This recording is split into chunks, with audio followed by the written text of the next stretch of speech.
E agora nós vamos ler a palavra em primeiro livro de Timóteo, primeira carta de Timóteo, no capítulo 2, juntos do versículo 1 até o 5.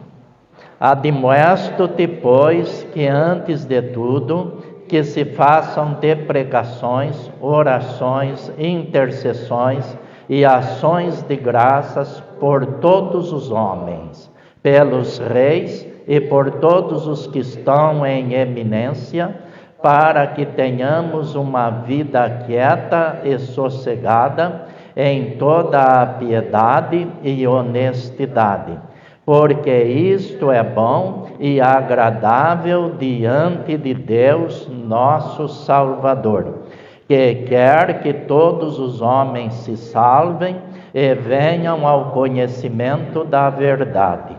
Porque há um só Deus e um só mediador entre Deus e os homens, Jesus Cristo, homem. Amém? Deus Todo-Poderoso, nós te agradecemos, Senhor, por estes momentos agradáveis no teu santo templo. Ó Deus, obrigado, porque este é um bom tempo de reflexão, tempo de reconhecimento do teu amor, da tua grandiosidade, da tua fidelidade, tempo, ó Deus, de graças, ações de graças, pelo Deus maravilhoso que o Senhor é e por tudo o que o Senhor faz. Deus Todo-Poderoso, nós te agradecemos e carecemos da direção do teu Espírito Santo para este momento de meditação, no nome santo de Jesus, o teu amado Filho. Amém, meu Deus. Nosso tema para a meditação: Jesus Cristo é o único mediador. Paulo, ele faz aqui uma exposição, convidando os crentes em Jesus Cristo para que estejam suplicando a Deus, façam deprecações, que significa súplicas, orações, intercessões, ações de graças por todos os homens, e ele coloca aqui os governadores, pelos reis e por todos os que estão aí em funções de liderança, para que tenhamos uma vida quieta e sossegada em toda piedade e honestidade. Então, porque isto é agradável, é bom diante de Deus, nosso Salvador. E ele fala aqui uma verdade profunda. Deus quer que todos os homens se salvem e venham ao conhecimento da verdade. E Pedro repete esta palavra no capítulo 3 da sua segunda carta, no versículo 9. Então Pedro diz assim, que Deus também deseja que os homens se salvem, que nenhum se perca, que alguns se percam, senão a que todos venham a arrepender-se. Deus tem esse desejo. O desejo de Deus é que todos venham ao conhecimento da salvação na pessoa bendita de nosso Senhor Jesus Cristo. As necessidades da igreja atual é ela voltar o seu pensamento, é voltar a crer nesta palavra. Nós vivemos dias que criaram muitas correntes teológicas. Eu creio que há algumas décadas os irmãos ouviram falar sobre a teologia da libertação. Depois nós temos ouvido sobre a teologia liberalista. Nós temos ouvido falar da teologia universalista. Nós não vamos explicar para os irmãos o significado e a ideologia de cada uma, porque isso ocupa muito tempo. Mas só para os irmãos terem uma ideia, a universalista tem uma filosofia assim, que todas as pessoas que dizem que crê em Deus serão salvas. é a teologia universalista. E tem base bíblica? Tem. João 3,16. Diz o quê? Que Deus amou o mundo. Então eles se prendem nesse pensamento que Deus amou o mundo. E o mundo então será salvo, todas as pessoas. Mas eles se esquecem da continuidade do versículo, que deu o seu Filho unigênito para que todo aquele que nele crê não pereça, mas tenha a vida eterna. Então, nós vemos aí algumas falhas doutrinárias, e temos também a teologia da prosperidade, e temos também a teologia conservadora, e temos também a teologia bíblica, que é a que nós, especialmente nós os batistas, somos então conservadores desta teologia bíblica. A teologia bíblica, ela apresenta Jesus Cristo como o Filho de Deus, o nosso único e todo suficiente Salvador. E aqui a Bíblia está dizendo, porque há um só Deus e um só mediador entre Deus e os homens, entre Deus e nós. E este Deus que humanizou-se é Jesus Cristo, homem.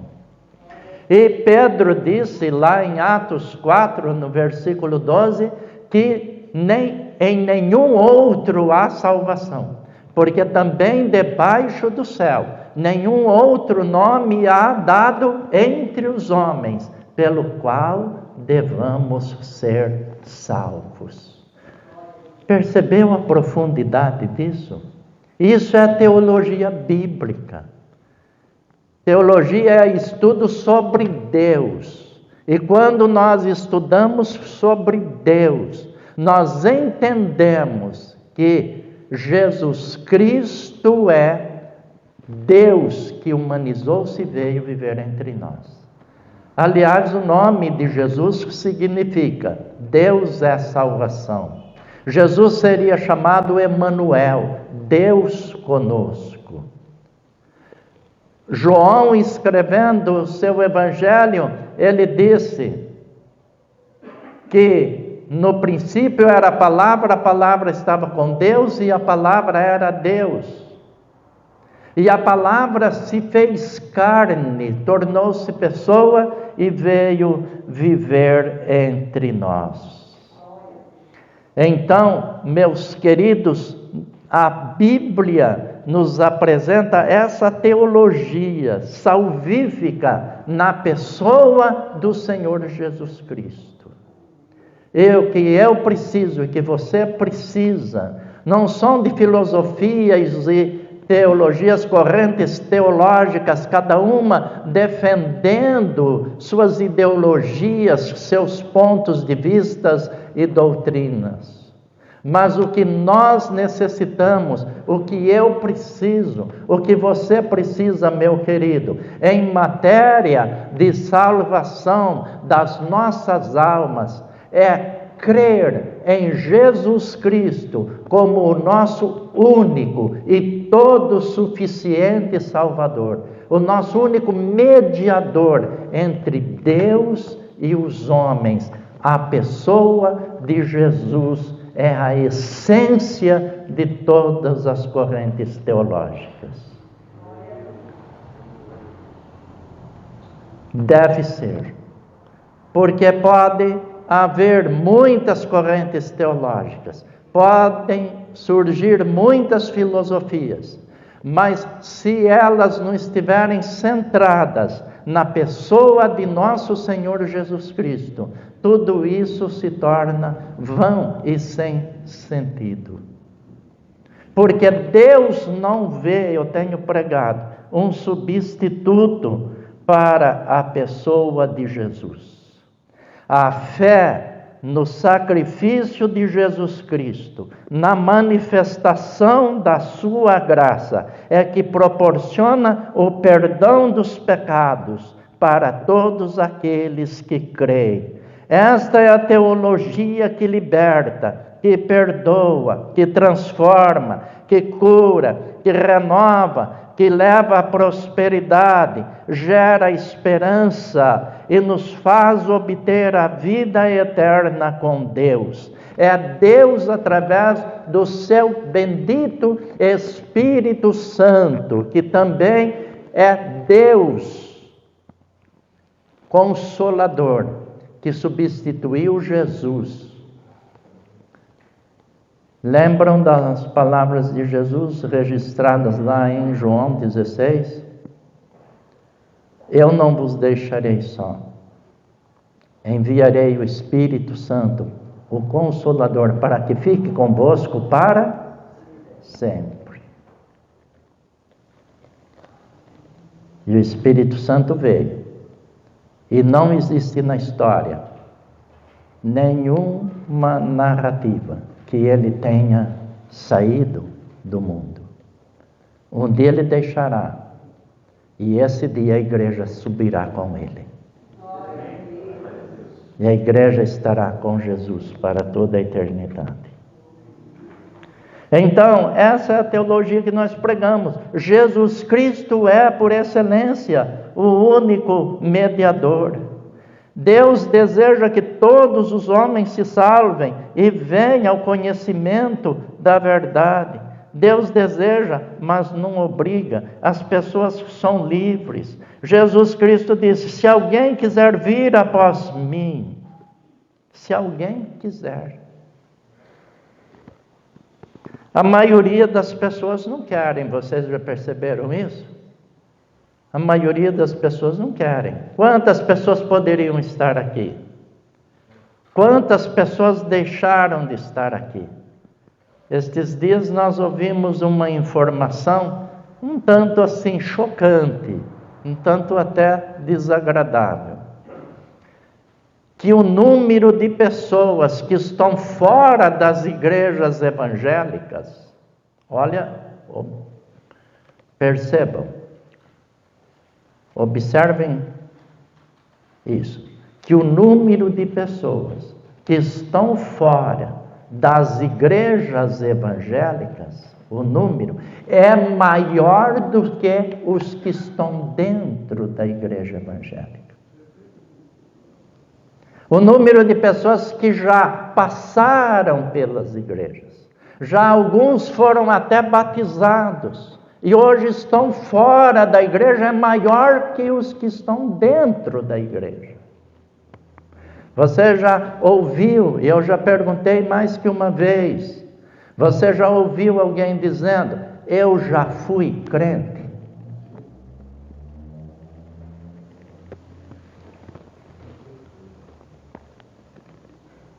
Será que foi?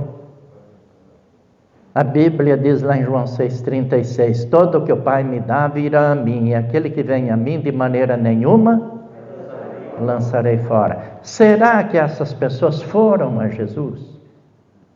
Será que foram? É importante, irmãos, nós pensarmos, nós valorizarmos esta posição. A Bíblia diz que Cristo nos fez assentar nos lugares celestiais. Deus nos fez assentar nos lugares celestiais em Cristo Jesus. Efésios capítulo 2. Então, meus queridos, a melhor posição para um ser humano estar é em Cristo. É em Cristo. A melhor posição para você estar é em Cristo, na igreja de Cristo, fazendo a vontade de Cristo, glorificando a Cristo. Essa é a melhor posição para a vida de um ser humano. Para nós que estamos seguindo Jesus. Já no passado perguntaram ao Senhor Jesus: Senhor, são poucos os que se salvam? Jesus respondeu: porfiai, lutai, guerreai, perseverai em entrar pela porta estreita, porque largo, espaçoso é o caminho que conduz à perdição, larga é a porta. Mas perseverai, porfiai, por entrar pela porta estreita, porque muitos procurarão e não poderão, porque o pai de família fechará a porta. Vocês sabiam que Deus vai fechar a porta da salvação? Lembram da história de Noé? Lá em Lucas fala. Em Lucas, se não me falha a memória, capítulo 21 ou 17, fala que como foram nos dias de Noé, assim também serão nos dias do Filho do Homem, da vinda de Jesus Cristo. Eu agora não lembro. Lucas 17, 26. E como aconteceu nos dias de Noé. E quando nós vamos lá para a história de Noé, lá em Gênesis, capítulo 6 até o 8, nós vamos ver, a Bíblia diz assim: entrou Noé na arca com a sua família, e Deus fechou a porta da arca por fora. Deus fechou. Foi Deus que fechou. E não permitiu que Noé fechasse, sabe por causa do quê? Possivelmente Noé teria alguns amigos, alguns colegas, alguns conhecidos, e Noé iria se compadecer dessas pessoas que iriam perecer lá no dilúvio. Então Deus fechou, sabe por quê? Porque na arca de Deus, no céu de Deus, na casa de Deus, não se entra através de amizades, se entra por confissão, se entra pela fé, não se entra por direito de hereditariedade.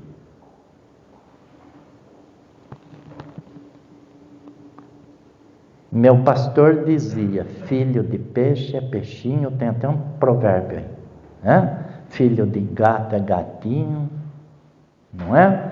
É a ideologia, né, da biologia que está aí.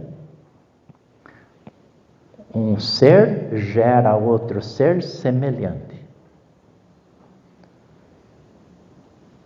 Agora, filho de gato é gatinho, de crente não é crentinho. E meu pastor dizia: às vezes tem filho de crente que é um diabinho.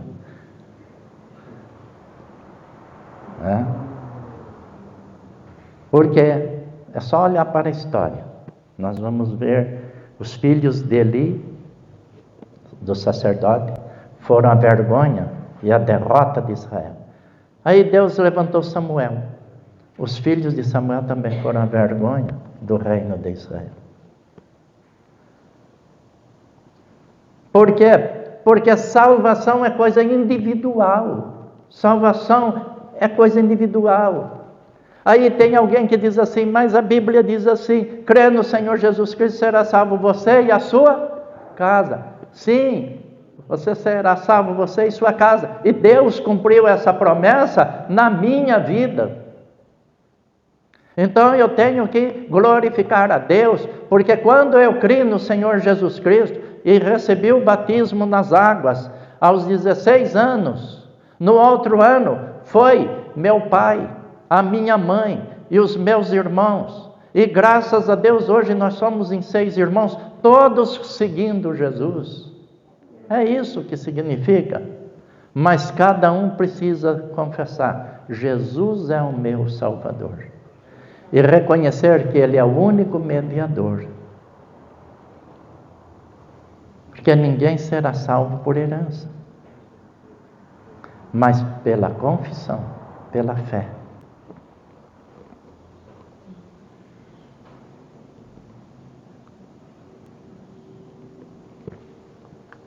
Nós estamos encerrando. Eu quero lembrar duas passagens. Quando Jesus entrou no tanque Betesda, lá em Jerusalém, havia um aleijado, há 38 anos, diz a Bíblia. E Jesus perguntou para ele: você deseja, você quer ser curado? Ele disse: sim, Senhor. Só que depois ele foi contar toda a história. Nós não vamos entrar nos detalhes. Por que Jesus perguntou: você quer ser curado? Sabe por quê? Porque Jesus respeita nosso livre-arbítrio. Ele respeita-nos como pessoas.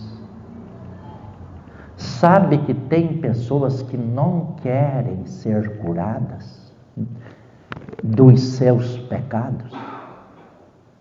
Sabe que hoje nós temos um grande número de desviados da igreja? Porque não perseveraram na porta estreita. Porque não perseveraram no caminho estreito. Porque preferiram o caminho largo.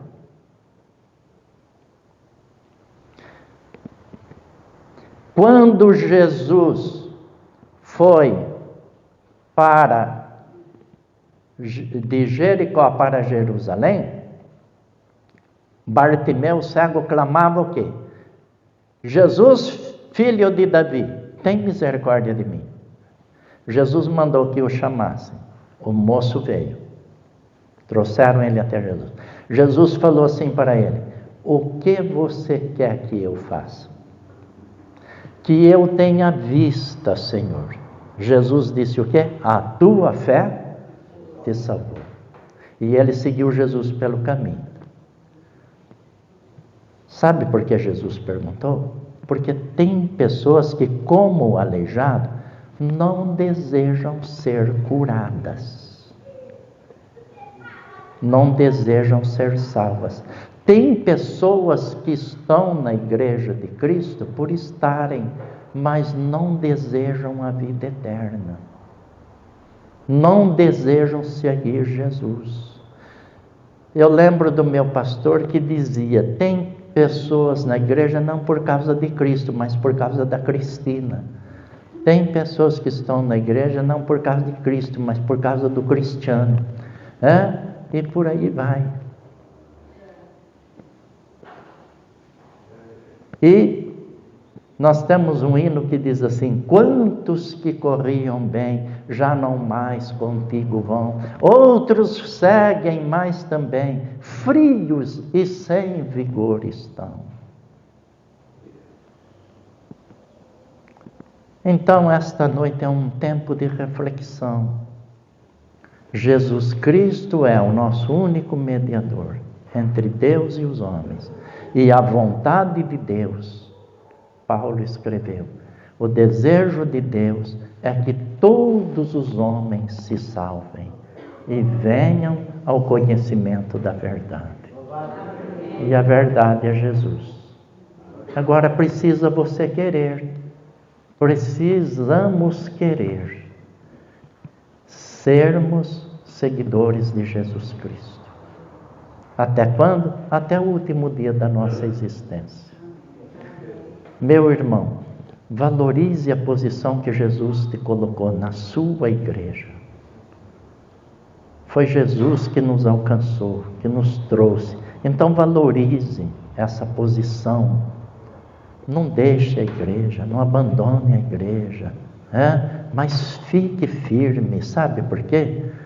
Porque fora da igreja não tem vida. Não tem. Tá bem? Não existe. Noé estava na arca com a bicharada, mas lá fora não tinha vida. Lá fora não havia vida. E ele teve que ficar dentro da arca. Às vezes você dentro da igreja passa por momentos difíceis, que você não gostaria, mas lá fora não tem vida. Tá bom? A igreja é de Jesus. Fique na igreja com Cristo até o último dia. Porque o dia que Jesus voltar, ele vai voltar, mas para buscar a sua igreja. Bem, não. Alguém diz assim, eu posso ser crente fora da igreja. Isso não existe, irmãos. Isso não existe. Sabe por que não existe? Porque quem edificou a igreja foi Jesus Cristo. É Ele que edifica a igreja. E se você está fora da igreja, você está fora do edifício de Jesus. Ele está edificando a sua igreja. E fora da sua igreja não há vida. Vamos orar. Senão não paro de pregar. A gente esquece que quem convence não é a gente, né? Eu já preguei sobre isso. A Bíblia diz que quem convence é o Espírito Santo, né? Pois bem, Deus amado nosso Pai, nós te agradecemos de todo o nosso coração por estes momentos benditos. Louvado seja o teu nome. Ó Deus, a tua palavra é viva e eficaz e mais penetrante que uma espada de 2 fios, Senhor. Nós te agradecemos porque ela executa sempre a tua vontade e ela não voltará para o Senhor vazia. Deus, obrigado. Louvado seja o teu nome pela vida da tua igreja. Tenha misericórdia dos enfermos, meu Deus. Cura-os, ó Deus. Liberta-os. Obrigado pela melhora que o Senhor concedeu a Valentina. Também, ó Deus, pela melhora da irmã Zezé, te agradecemos e te pedimos, ó Deus, a melhora da Gisele, do Márcio, da irmã Conceição Balduino, Deus. Ó Pai bendito, tenha misericórdia, Senhor. Esteja abençoando, consolando, confortando, Senhor meu Deus. Pai, nós esperamos em Ti, na Tua graça. E os demais enfermos, cura-os, ó Deus, liberta-os, sara-os, enche o nosso coração de paz e esperança. No nome de Jesus, amém, meu Deus. Amém. E eu quero também desejar aos queridos uma semana de muita paz, prosperidade, muita harmonia no seu lar e muita saúde, tá bem? Glória, Senhor, ao teu nome. Que o amor de Deus, o nosso Pai, e a graça salvadora de nosso Senhor Jesus Cristo, e todas as consolações do Espírito Santo de Deus, repouse sobre nós, desde agora e para sempre. Amém. Deus nos abençoe.